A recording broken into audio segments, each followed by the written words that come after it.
The Upper South Platte Partnership, it's a group of government agencies, water providers, some nonprofit organizations and academic institutions that came together really to promote forest health and landscape resilience in the Upper South Platte watershed, to really try to change what we've seen in the past in terms of wildfire impacts.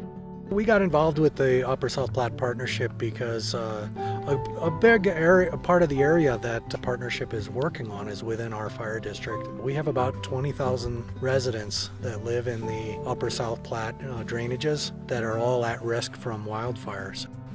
The forest provides a lot of services to us, especially here in Colorado in a highly populated area. What happens on land in this watershed definitely has a direct influence on the water resources. And in this watershed, we are concerned with the Upper South Platte River and then the reservoirs that it contains, such as Strontia Springs Reservoir. Water is our most critical resource. Miller Coors is extremely pleased to play an important role of the Upper South Platte Partnership along with the Wells Fargo Foundation and PepsiCo. Colorado is the home of our largest brewing operation. Healthy forests equal healthy watersheds and healthy source water. So a resilient forest, a healthy, diverse forest, reduces the risk of catastrophic wildfires that Denver Water has experienced that has impacted our facilities and our source water for our customers. So in 2002, the Hayman fire occurred. From that, we saw a lot of sedimentation and debris flow into Cheeseman Reservoir. The partnership is unique in that it does have emphasis across boundaries from both public to private lands.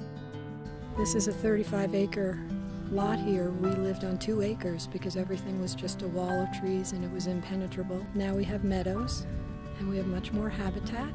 But the main thing is, aside from the fire mitigation, which is big, just the feeling that we're doing something for a bigger picture.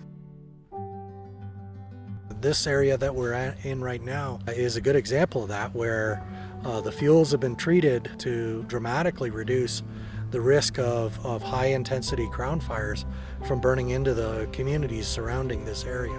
We go in and identify those areas, and then we actually plan treatments. So it's basically going in and modifying the structure and the composition of the forest to be somewhat consistent with how things behaved historically, but also keeping in mind what we should be expecting in the future with climate change.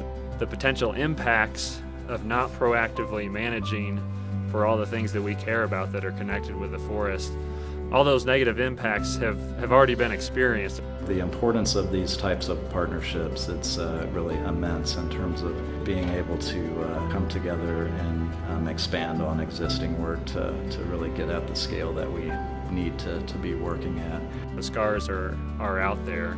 That's why it's critically important that the partnership continues to do its work and maintain the landscape scale perspective.